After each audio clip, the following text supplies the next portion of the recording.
એ પાણીપુરી ખાય છે સરસ મજાની. હેલો મિત્રો, ગુડ મોર્નિંગ, સીતારામ. સ્વાગત છે તમારું બધાનું ફરીથી એક નવા વ્લોગમાં. કેમ છો બધા? મજામાં? મજા તમે છે? આપણે પણ બધા મજામાં છે. તો ભગવાન સૌની મનોકામના પૂરી કરે એ પ્રાર્થના છે આપણી. અત્યારમાં જો સુરતમાં વરસાદ શરૂ થઈ ગયો, સમજો કાલ રાતનો શરૂ છે. જો અહીંયા જો બધે પાણી થઈ ગયું. જો અહીંયા બધે પાણી આવી ગયું. જો પાણી ભરાઈ ગયું, બધે કુંડા જો આખા ભરાઈ ગયા પાણીના. કાલ સાંજનો વરસાદ શરૂ છે અને અત્યારે મેં સવારનો 7 વાગ્યાનો વરસાદ શરૂ થઈ ગયો. અત્યારે 8 વાગ્યા થઈ પણ 1 કલાકથી આવો વરસાદ આવે છે. ફૂલાય નથી ને ધીમોય નથી. અને આપણે અત્યારમાં રસોઈ કામ શરૂ થઈ ગયું છે. કતરાને વળાઈ ગયું છે, ઝાપટ ઝપટ થઈ ગઈ છે, દીવાબત્તી થઈ ગયા છે, નાસ્તા પાણી થઈ ગયા અને રસોઈ બનાવું છું. તો રસોઈમાં જો મેં ચોળીનું શાક મૂક્યું છે ને લોટ બાંધવાની તૈયારી કરતી હતી. અને જે અમારા ઓમભાઈને કોલેજ વહેલા જવાનું છે તો ઓમભાઈ વહેલા જાગી ગયા છે. તો ઓમભાઈ પ્રશ્ન એવું કરે છે. તો ચાલો ઓમભાઈને આપણે નાસ્તાને આપી દઈએ, ત્યાં રોટલી લોટે બાંધી દઉં અને શાકે થઈ જાય. અને સોરી 8:15 થઈ ગયા છે, મને એમ કે 8 વાગ્યા 8:15 થઈ ગયા. તો ચાલો ફટાફટ આપણે રસોઈ બનાવી નાખીને ઓમભાઈને નાસ્તા પાણી પણ આપી દઈએ અને પછી કંઈક પોતાને એવું કરીએ. સવારના કામકાજ કરીને આજે વરસાદ આવતો હતો એટલે કંઈ નોકરી ગઈ નહોતી. અને અમારા ધાર્મિક ભાઈ આવી ગયા, બપોરના 12 વાગી ગયા છે. અને સાથે શિવભાઈ પણ આવી ગયા. શું લાવ્યો શિવ? શું છે? દોરી. આજ તો વરસાદ હવાનો ચાલુ હતો તો પછી કંઈ ગયા ને, કેમ કે ગારો હોય એટલે કંઈ જાન બધા ના વરસાદ ચાલુ હોય ક્યાં જવું એમ થાય. અને મને થોડીક તબિયત ખરાબ હતી, કીધું હાલો એક દિવસ આરામ કરી લઈએ. તો આજે કંઈ ગઈ નથી ને પછી જો હમણાં એવું લાગશે તો બપોર પછી આપણે જઈ આવશું. ધાર્મિકભાઈ આવી ગયા. કેવો કર્યો ધાર્મિકભાઈ તમારો દિવસ? સારો. તો ચાલો ધાર્મિકભાઈ ચેન્જ કરી લે પછી આપણે જમી લઈએ. જમવાનું તાજું સવારનું બનાવી નાખ્યું છે. અને શિવભાઈ બેસી ગયા છે કે તાર જમવું છે? હે શું? હિંચકો ખાવો છે? મેં કીધું તારે જમવું છે એટલે કે મારે હિંચકો ખાવો છે. બોલો ધાર્મિકભાઈ ચેન્જ કરી લે, પછી આપણે જમી લે. તમારે ચાલો શિવભાઈ હિંચકા ખાવા છે, શિવભાઈ હિંચકા ખવડાવી દઈને પછી આપણે જમી લઈએ. તો ચાલો હમણાં જમવા બેસું. ચાલો બધા જમવા. હે લ્યો હિંચકા ખવડાવું બસ. ગયા હતા ને જોતી હતા અમારા બેન પણ આવી ગયા, શર્મિલાબેન. જો શર્મિલાબેન આવ્યા છે, એ બેઠા હિંચકે. અમારા ધાર્મિકભાઈ સૂતા છે. ધાર્મિકભાઈ અમારા થાકીને ત્યાં થઈ જાય તો સૂઈ જાય. જગાડવાના છે ધાર્મિક. દમુભાઈ ઊભા થા બટ હાલ 3 વાગી ગયા. હાલ ટ્યુશન જવાનું છે ને? તો ચાલો મારા ધાર્મિકભાઈને જગાડી દીધા. અને મારે જવાનું છે શર્મિલાબેનની સાથે. અમારા નોકરી પર જવાનું છે તો હું શર્મિલાબેન અમારા નોકરી પર જાય. ધાર્મિકભાઈ જાગી જાય પછી નીકળીએ. ધાર્મિકભાઈને આજે ટ્યુશન જવાનું છે તો ચાલો અમારે પણ જવું છે. તો ચાલો હવે આપણે નીકળશું. તો આવીને પછી મળશું.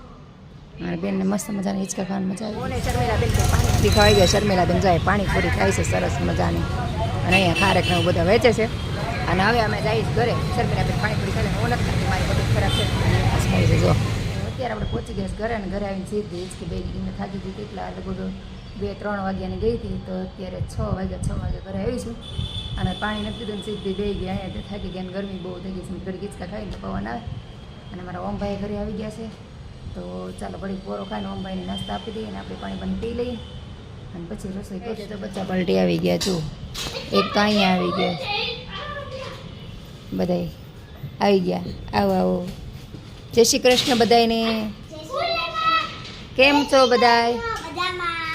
મજામાં? સ્વરાબેન મજામાં? મજામાં. સ્વરાબેન તો મજામાં થઈ ગયા. હજી જય માં કહેવાય છે અહીંયા બે.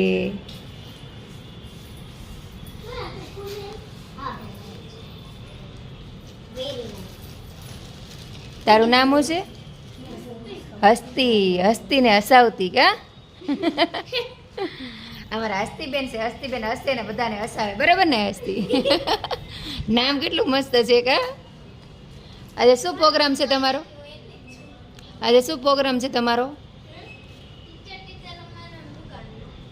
ટીચર રમવાનું છે.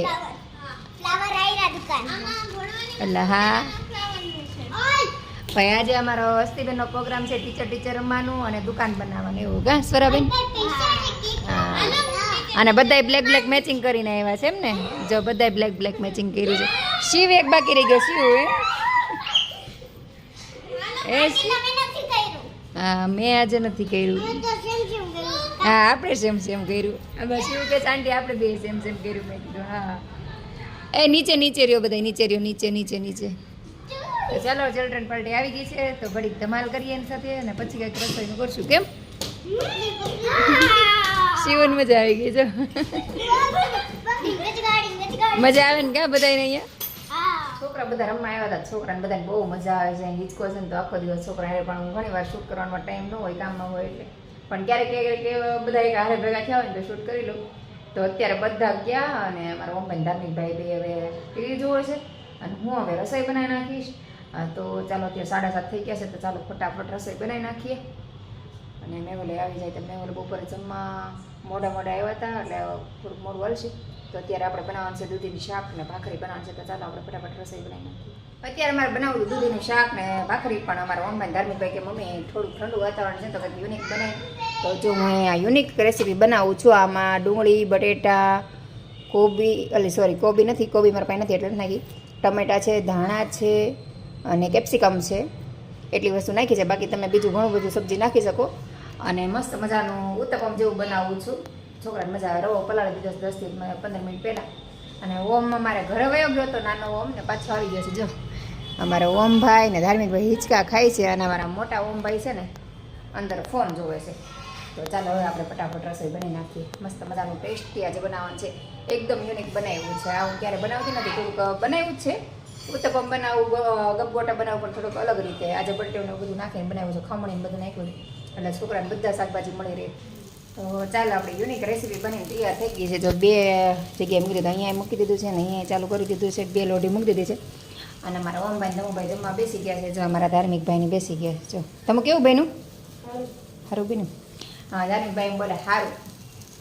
તો ચાલો બધા જમવા. અમારા ઓમભાઈ ધાર્મિકભાઈ બેસી ગયા છે જમવા. અને અત્યારે 8:30 પોણા 9 જેવું થઈ ગયું છે. અને મેહુલ આવે છે તો ઓમભાઈ ધાર્મિકભાઈ બે જમી લે. મેહુલ લઈ જાય એટલે મેહુલને બેહાડી. અને આ છે ને જેમ ઉતરતા જાય ને એમ જ ખાતા જવાનું હોય. ત્યાં સ્ટોક કરીએ તો પછી મજા ન આવે. ગરમા ગરમ જ ખાવાની મજા આવે. તો 2 જણા બેહીએ તો પેલા 2 ને ખાઈ લે, પછી હું મેહુલ બેસું. મેહુલ આવે એટલે ને બેહાડવાની એને પતી જાય એટલે પછી હું બેહીશ. તો ચાલો બધા જમવા. આપણે પણ થોડું ટેસ્ટ કરતા જઈશું. અત્યારે આપણે કામકાજ કરીને નવરા થયા. જો અત્યારે કેટલા વાગ્યા? 9:45 થયા. તો હજી અત્યારે મેં વાસણ અટકા છે. જો અમારા મા દીકરાને ત્રણ મેહુલના હજી વાસણ બાકી છે. મેહુલ પાછળ આવ્યો તો અમે મા દીકરો ત્રણ જમી લીધું. મેં વાસણ ઉઠકી નાખ્યા. મેહુલ પછી મોડા જમવા બે. એ અમારા ઘડીક આરામ કરીને ઉપર પછી જમવા બે. અત્યારે જો અમારા ઓમભાઈ ફોન જોવે છે. જો અહીંયા ઓમભાઈ અમારા ફોન જોવે છે અને આ રૂમમાં મેહુલ છે. તો જો મેહુલે ફોન જોવે છે ને હું અહીંયા અડધા કપડાં હંકેલી દીધી ને અડધા બાકી છે. મેહુલ જો ફોન જોવે છે. જમી કરીને ફોન જોવે મારે. મેહુલને અમારા આખો દી અમારે ઘરે આવે એટલે ફોનમાં જ હોય. અને ધાર્મિકભાઈ અમારે વાંચવા ગયા છે. તો બસ આજનો દિવસ આપણો આવો રહ્યો. આખો દિવસ થાકી ગયા છે. તો અને 9:45 થઈ ગયા. હજી આટલું થોડુંક ઘણું કામ કરીશ ને તો 10 વાગી જશે. કપડાં હજી થોડાક એટલે એમાં એવું છે, કપડાં મેં હંકેલ નાખ્યા હતા 4 વાગે. પણ અમુક પેન્ટ ને હોય ને મુકાય નહીં, નેફા ભીના રહે. તો એ બધા અત્યારે મેં લીધા. મેં પણ વાસણને બધું કમ્પ્લીટ કરીને પછી મેં કીધું હંકેલ નાખું. તો આ કામ કરીને પછી હંકેલ નાખી દીધા. 10 વાગી જશે. તો બસ આજનો દિવસ આપણે આવો રહ્યો. તો આજનો વિડીયો આપણે અહીંયા જ પૂરો કરી દઈશું. તો તમને અમારા વિડીયો જોવા ગમતા હોય તો મારી ચેનલને લાઇક, શેર અને સબસ્ક્રાઈબ કરવાનું ભૂલતા નહીં. તો આપણે ફરીથી મળીશું કાલે એક નવા વિડીયો સાથે. જય હિન્દ, જય ભારત, ગુડ નાઇટ, સીતારામ.